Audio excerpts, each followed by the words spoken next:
Это телеграмма от Народного комиссара обороны СССР маршала Советского Союза Тимошенко о объявлении мобилизации. На пожелтевшей бумаге подтверждение «началась война» и требование мобилизоваться. 22 июня 41-го этот исторический документ пришел в татарский обком. Оттуда по всем организациям, городам и районам. 22 июня 41 года. О начале войны объявили несколько часов назад. Представим, что я работник валяльно-войлочного комбината. Я и все мои коллеги уже догадываются, что жизнь начинается по законам военного времени. Чудом. Эта скорбь сохранилась на фото. Лица такие суровые, сосредоточенные, слушают выступления руководителя, не обязательно руководителя, наверняка и какой-нибудь рабочий, чтобы они больше сплотились. Документы из самого начала войны, акты и инструкции за 22, 23 и 26 июня, дням, когда вся страна шла на фронт.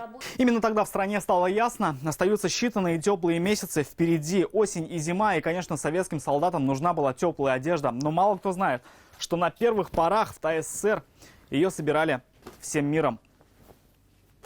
Полушубки длиной не менее 24 сантиметров. Инструкция по принятию теплых вещей для Красной Армии. То есть документы разнообразные, и они все у нас в научном обороте. Прошу принять меня в ряды красноармейцев и послать туда, куда потребуется. Возможно, именно в таких условиях, за письменным столом в полумраке, эти слова писала некая Раиса Исина. Кто знал, что спустя годы эти строки станут настоящим символом самоотверженности советского народа.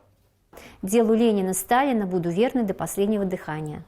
То есть это говорит о том, какой патриотизм был в людях. По архивным данным, татарстанцы участвовали во всех решающих сражениях. На фронт ушли больше 700 тысяч жителей. Не вернулся каждый второй. Рамиль Шайдуллин, Вадим Илларионов, ТНВ, Казань.